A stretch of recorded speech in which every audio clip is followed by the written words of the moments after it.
Hi guys, welcome to Python for Science Lesson 3. Today we are going to learn about dictionaries. As it's been a time since we have seen Lesson 2, let's just do a quick recap on what we have seen in that lesson. So, in Lesson 2, we have solved some exercises from Lesson 1. We have also seen some basic types, sets, tuples, and list comprehension.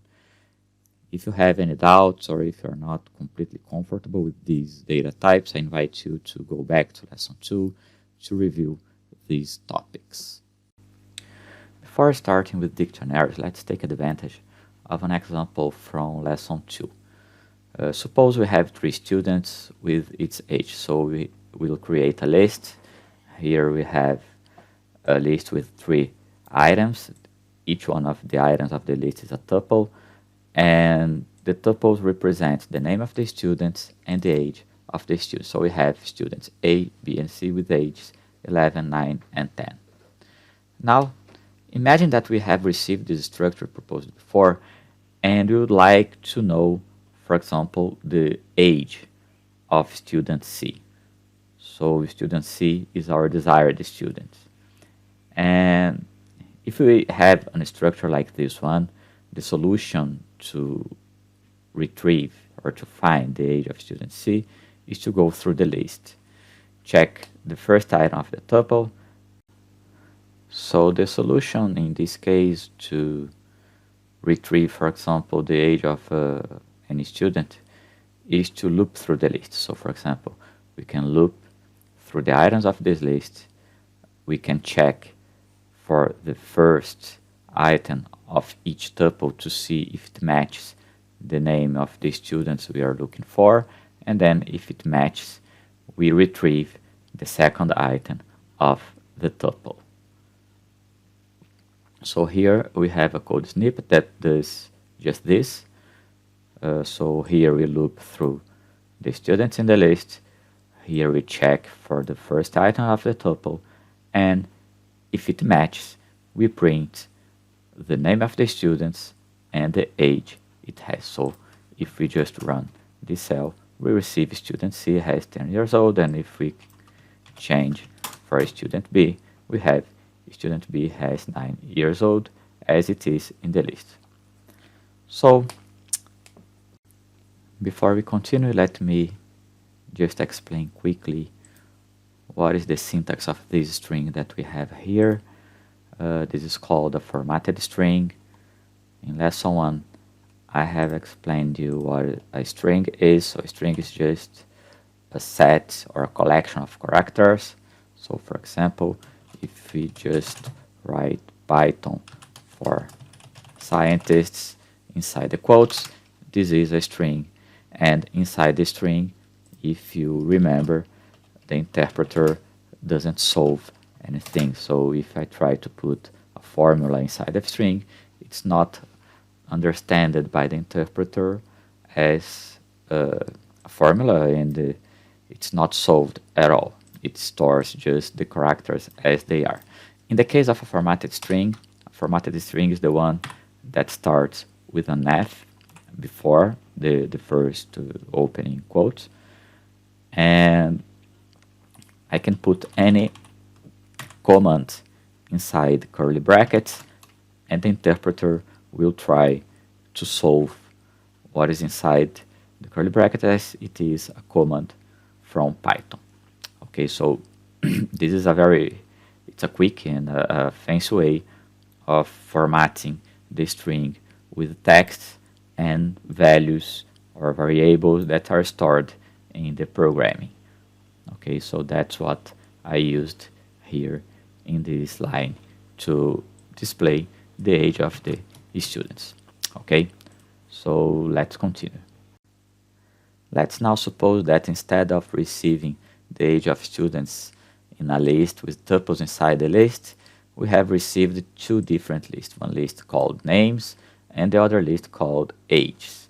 The first list I have the name of the students, the second list I have the age of the students, and they are ordered. So the first age, the age of the first student, the second age, the age of the second student.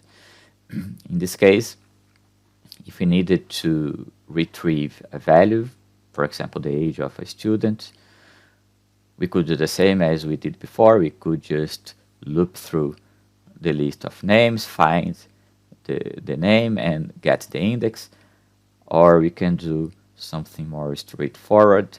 We can use the command index from lists to find directly what is the index of the desired student I'm looking for. So, for example, in this case, I can use the variable idx to receive the index, and in the second line of code, we can just print the age of the students we are looking for. But you can realize that these are not very straightforward ways to find values in a more complex structure. For example, we could have thousands of different entries in this list, and looping through the list is not very fast. So with that in mind, with those simple problems in mind to retrieve value with a structure like this that I have just presented, let's go into the dictionaries to understand how a dictionary could solve these kind of problems. Dictionaries are similar to lists, but with the difference that they have a key to identify each one of the items that is stored. These items are immutables, and I will show next that in the newest versions of Python, dictionaries are also ordered. That is a difference from earlier versions of Python. So let's try to rewrite the same structure that we have seen before using a dictionary. So here I'm declaring inside of curly brackets 3 students named A, B, and C with values of ages 11, 9, and 10. If I assign these to the variable students, we'll have this answer as a dictionary. And to access the value of an item in the dictionary, instead of indexing by the index, an ordered integer as index, we can use the key that we have passed to that value. For example, if we like to retrieve the age of student C, we can just put in squared brackets just after the name of the variable students, square brackets, quote C, and it will retrieve the age of student C. And one cool thing about dictionaries is that nothing prevents us to create inner dictionaries or even put lists inside the values of the items of the dictionary. For example, instead of just storing a single integer for the age of the students, we could store another dictionary representing the age and the height of each one of the students. So, for example, for student A, we can store age 11 and high, 145. For student B, age 9 and high, 144.2. And for student C, we can store age 10 and high, 147.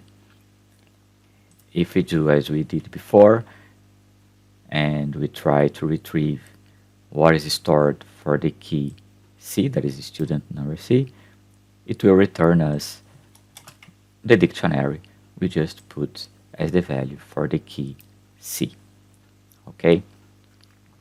And that's interesting because we can do multi-indexing when retrieving values from the dictionary. For example, if we retrieve the value stored for student C, remember that C is stored here in this variable, these are the students, and the result is this dictionary here, and then we can pass another index to retrieve the age, and this way we'll get 10, that is the age of the student C.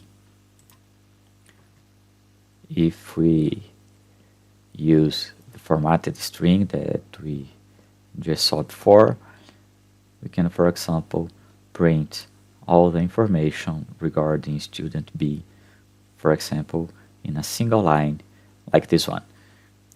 student, inside curly brackets the name of the student, the desired student I'm looking for, and then I can do the multi-indexing to retrieve its age, and then another multi-indexing to retrieve its height.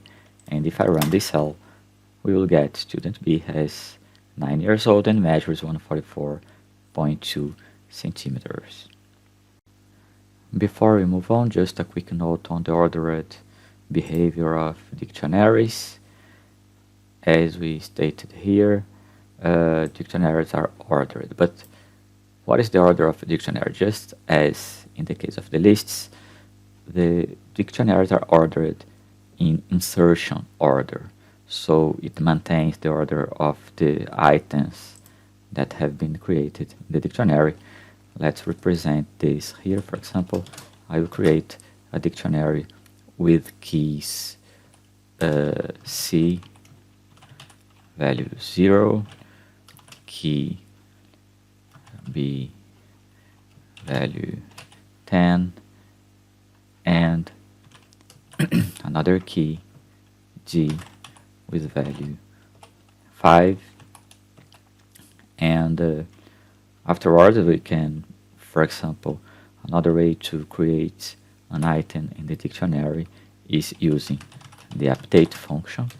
In the update function we can pass another dictionary with keys, and for example we can repeat a key and the value will be updated, or we can pass a brand new key, for example E, with another value, and it will be created.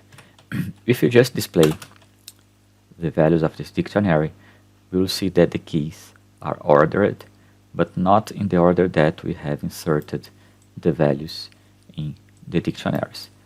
However, in a program, if we loop through the items of this dictionary, and we can do this by using a for loop, just as we did in the case of the lists, and we can loop through a dictionary like this for key in dictionary D. This way it will loop through the keys in the dictionary, and if we print key, we will receive the keys in the order that they were passed to the dictionary. For example, C, B, D. C has been updated, and afterwards we passed key E to this dictionary here, and that's the same behavior that we have in the case of the lists. Okay. If we would like to loop through the values of the dictionary, a way to do this is, instead of looping in the dictionary D, we can loop through D dot values, and this method here will return all the values that are stored in the dictionaries, and then we can print value. And if you do this, we receive them in the order that they were inserted, like so. Okay, so these are two ways of looping through a dictionary. And just the last one that I would like to show you is that we can loop getting the keys and the values at the same time, accessing the items member. And what it is doing here, it's unpacking the tuple that is being received in each iteration of these items method here. If you remember from lesson 2, we have seen tuple unpacking, and the unpacking can work for any iterable item in Python, for example lists or even strings. So in this case here, it's unpacking the key and the value of the dictionary, and this way we can access them at the same path. For example, we can print key, and then we can print the value, and as a result we have all the items that we have stored in this dictionary here. Okay, so now that we have seen the basics about dictionaries, let's go back to our hydrological example introduced in lesson 2. I will repeat the same code just to create the sample data. If you remember from lesson 2, we have two different lists. One list with the day of the month from 1 to 31, and another list with the daily rain that is just a random value between 0 and 100 to represent the daily rain for each one of the days in the month. Okay, so if you run this code, we have our two lists here, day of the month, and then we have the second list with the daily rain. So in this example, if you'd like to know what happened exactly on day 15, we need to know exactly what is the index of day 15. As we are using a list, we know that the list is 0 base indexed, so day 15 has index 14, so it's 15 minus 1. So to retrieve what is the rain from day 15, we can use daily rain and index the day we want minus 1. In this case, it will give me 12 millimeters for the rain in day 15. Okay, but now let's try to write this same data here in a dictionary form. To do this, what we are going to do, we have to loop through these lists. We are going to use the day as a key in the dictionary and the value of the rain as the value for each one of these keys that are the days. To loop through the two lists at the same time, we can use another command from Python that is called zip. So, for example, I can write for day, comma, rain in zip my first list, comma, my second list, daily rain. What this zip command is doing here, it's packing both of the lists and it's iterating through the list at the same time and returning a tuple at each time. When I do day, comma, rain here, it's unpacking the tuple from the zip command. Okay, so that's going to work. And what we're going to do, we will initialize a dictionary called rain dictionary. I will start with nothing in this dictionary. We can do like this, rain dict dot update. The key is the day and the value is the rain. Okay, if I do this, rain dict will be a dictionary representation of the same data we have here. Just to show you another way to create these values in the dictionary, instead of using the update, we can more simply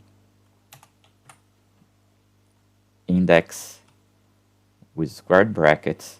So we pass the key and equals rain, and the result is pretty much the same. Okay, so once we have this dictionary with the values of the rains, we can access each one of the days directly, just passing the day that we want. Okay, so this is much more straightforward than using a list representation as we did before.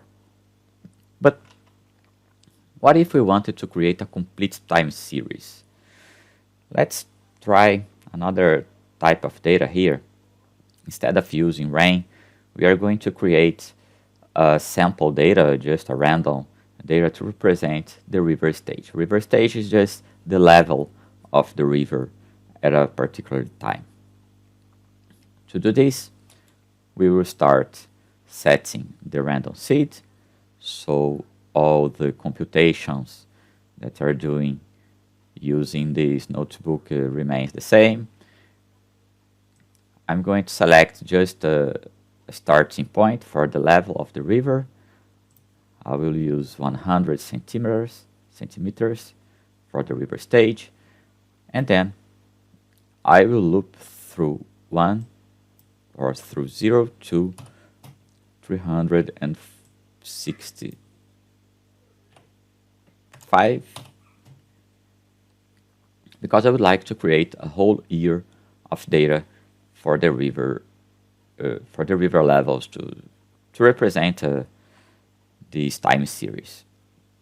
Okay, and this will be created as a random walk, because for each step I'm adding just a random number between -2 and 2 to represent the step compared to the previous value of the river stage. So this way, if we plot the series that I'm creating here, you can notice that I'm appending a value to river stage each step of the for loop, and each step is just the previous value plus this random step or this random noise that I'm adding up here. Okay, so if we plot the river stage,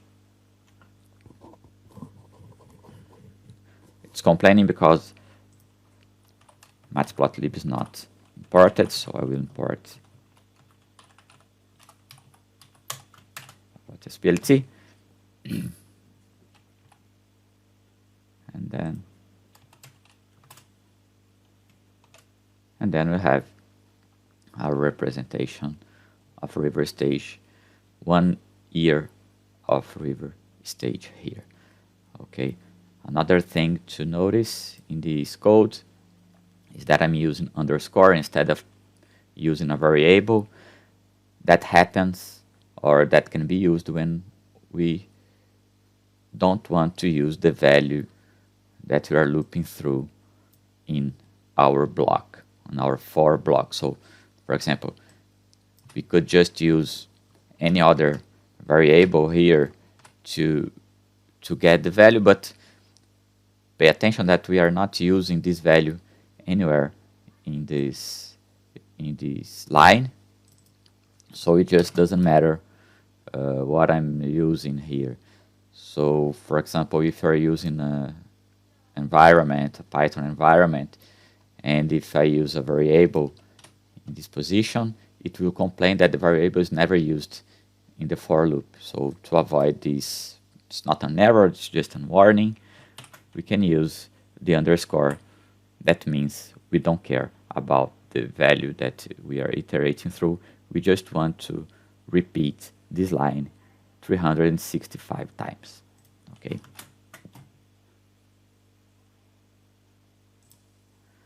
Okay, so now that we have the whole year of river stage data, what if we would like to answer a question like this one? What happened on 1st of July? Or what is the river stage on 1st of July? Well, one solution for this, we could count the days from the first day, but we have a problem. It will depend on the number of days that happens in February. Okay, so it's not so easy to know exactly what happened on a specific date. And for that, we are going to introduce another topic in Python, that is the datetime class. So the datetime class will be used for dealing with date times and time deltas that are steps in time. Okay, so to start, we are going to import the classes datetime and time delta from the package datetime. It's a package already installed in Python, so it's easy to use. First, we are going to run this command from datetime, import datetime and time delta. And the datetime class has many different methods. We can check these methods by typing dot just after the name. Here we can see the methods, and here we can see also the members of the class. Okay, so One of the methods that I would like to show you is now. Just to know what now does, we can put a question mark just after the name of the method. So here we can see that it returns the date time representing the current time local to the time zone that we are specifying here. If you don't specify it, we'll use the time zone in the computer. So datetime.now will return me a datetime class with the date that we are currently in. And this result comes in year, month, day, hour, minutes, second, and milliseconds at the end, at the last variable. Okay, so we can create a date time. For example, we can just assign to a variable called dt date time parentheses following the same order that we have here. For example, year, month, and day, and we have it created a variable called dt.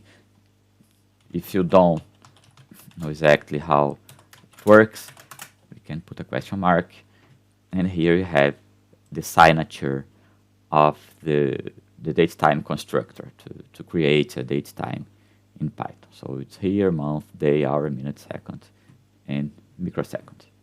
Okay. Let me just clean up the things here and also here. Okay, but to use date times as key for our dictionary, we need to increment the date by 1 day. And we can do this using the time delta. Time delta represents just a lag or a step.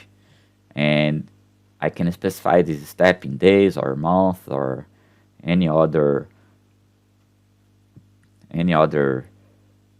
metric that I want. Okay, so let me show you the constructor of time delta.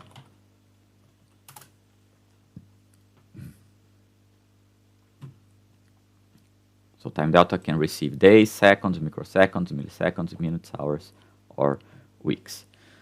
So for example, if I'd like to create another date called dt2, there is 1 day after the date that I have created on the previous cell, I can use dt plus time delta, days equals 1, and the result will be the 2nd of January 2021. And we can also do arithmetic operations on date times. For example, I can do date time 2 minus date time, and the result will not be a date, but it will be a time delta, and the number of days or the number of seconds between these two dates. Another thing we can do with a datetime object is that we can access, for example, the members day, month, year, minute, seconds, or even hour and microseconds.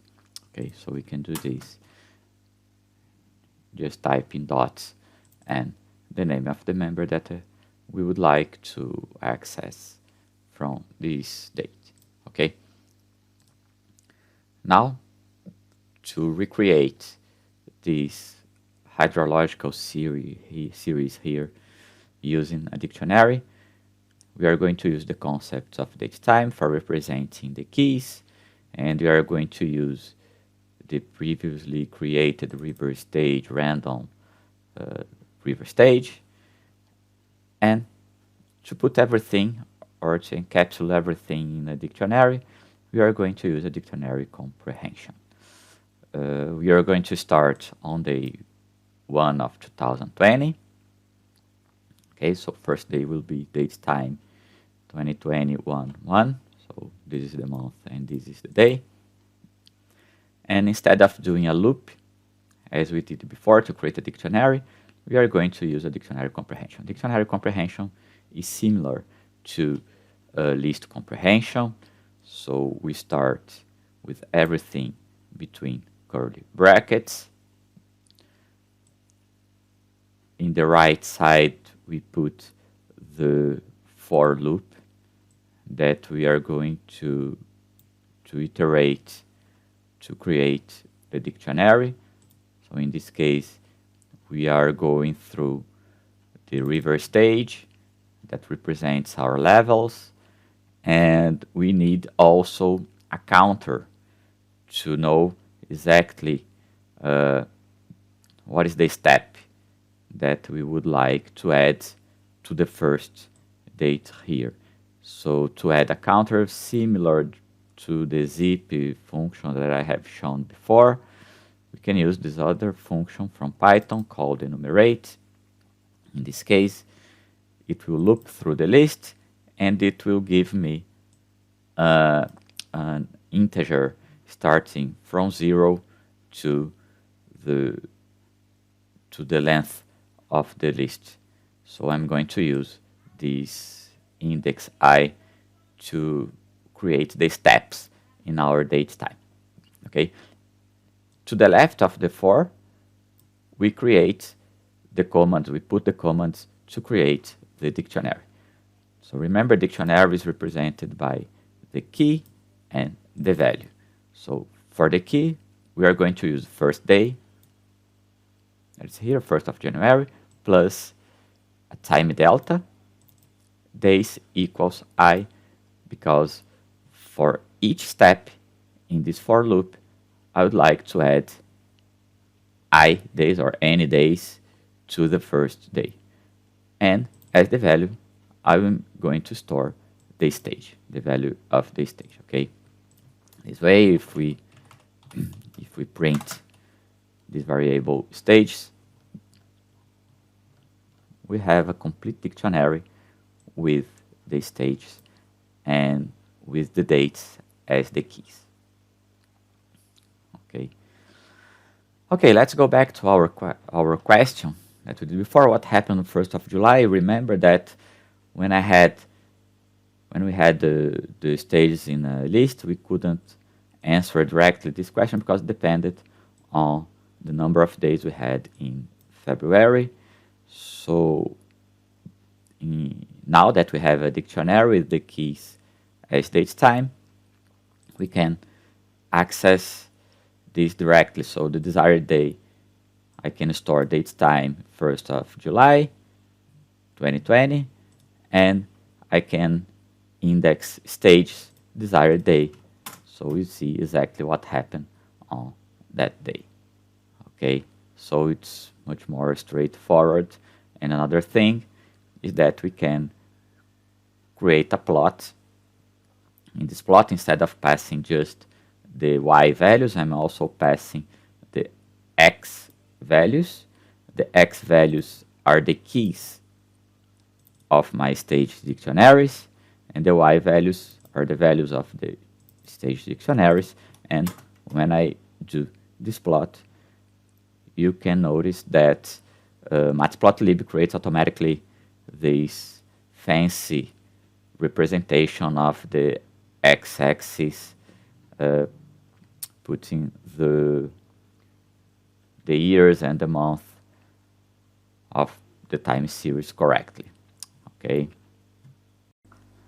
Okay, so now for this last part of the lesson, let's see a full example using dictionaries to represent a more complex data structure. Okay, you see that that's important because the dictionaries are really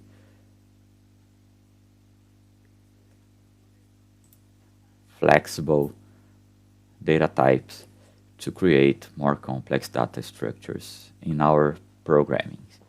Okay, so let's try to create the river stage for 3 different stations instead of just one, as we did here. Let's try to represent 3 different stations, and let's see if dictionaries are viable solutions for this. So first of all, we are going to create 3 stations. We are creating a list called stations. We are using a formatted string here, and we are looping through 1, 2, 3. This way, we have 3 strings, station 1, station 2, and station 3 in the stations. Okay, so for each station, what we are creating is a random series, just as we did before to create this random series here. So it's just a random walk where I start with a level inside the list from 50 to 150, and for each step in 1 year, let me put here 1 year, for each step in 1 year, we'll have the random step adding up the previous value. Okay, and at the end, how are we going to store this data? We are going to create a dictionary. I'm starting with an empty dictionary called stage data, and for each station, the station will be the key. We will store the dictionary just as we did before. So I will run this code, but here I will explain. But now let me explain exactly what is going on here. So this is the structure that we have just created. So we have a dictionary called stage data. It has 3 keys at the moment, station 1, station 2, and station 3. And for each one of these keys, I have the value, and the value is another dictionary where the key is the data from the 1st of July to 31 of December, 31st of December. That's the same for station 2, and that's the same for station 3. So this is the structure that we are creating with these code snippets here in this cell. Okay, so this may look awkward at the first sight, but I'm going to show you that this is how Python or how Pandas, that is another package, will understand data in the last form. Okay. So this may look awkward at first sight, but I'm going to show you that that's a good way to storing values like this. So for example, if you'd like to know what happened on a specific date, for example, the 30th of August of 2020 in station 1, we can do multi-indexing as we did before, passing the name of the station and the date, and we can get exactly what happened or what was the river level on that specific date. Okay, so we can change the station and you can see that it's working.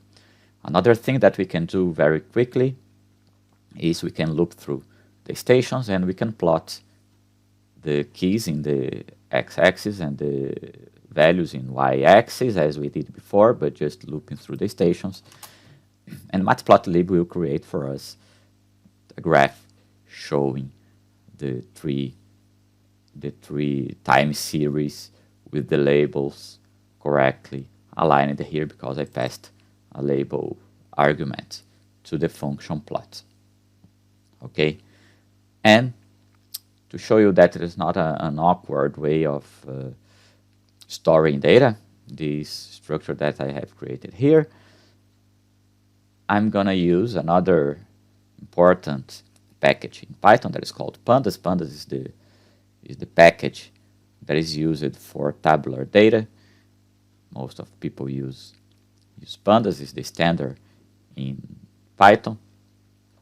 So we are going to import Pandas as PD. PD is just an alias for the package. So instead of writing Pandas all of the time, we can just using the alias PD. Here we are creating a data frame. Data frame is like a table or a spreadsheet in Excel. So is the name of the structure that Pandas use. And I'm passing to Pandas to create a data frame, stage data, that is the dictionary we have just created. If we do this and if we plot what is df, you will see that df is a nicely aligned, correctly aligned by data structure for our data set for the 3 stations with river stage for each one of the stations. Okay, so that's done automatically by Pandas using the structure that we have created, like this one. Pay attention that we are repeating the dates for each one of the stations, but that's important because it needs this to align everything with the same index. Okay, so here's the index of the table, but we are going to see this in the next lesson specific for Pandas. We are going to learn how to create this index and how to deal with index and with this data. Okay, if we call the data frame .plot, it recreates for me the same plot we have created before without the need to looping through the stations and passing the values for the x-axis or the y-axis separately. Okay, so this is really straightforward once we have the data organized in a meaningful structure. Okay, for the exercise for the next class, for the next lesson, let's imagine that we are in a river, in the main river. We have the stations 1, 2, and 3 in these portions of the river, and we would like to answer some questions about the main discharge that is downstream of the affluent. For example, what is the daily discharge of the main river here? What is the main discharge, mean discharge of the main river, and the monthly mean discharge of the main river, and the days of maximum and minimum discharge in the main river that is here. Okay, so we can do this using Pandas or not. We are going to see how to use Pandas in a future lesson, but you can also do this or to find these answers using loops and trying to loop through these values or looping through the dictionary stage data and finding these values. We are going to see the solution in the next class. Just before we finish here, another thing I would like to show is that we can export, for example, the data in the data frame using to underscore. We can use CSV, that is a comma separated values text file, and we can put river stages dot CSV, and once we do this, we have created, we can find here in the structure river stage dot CSV. If we open this file, it's a file with the data or the synthetic data we have just created before. Okay, so for the next lesson, we are going to use this data file exported here to start the next lesson.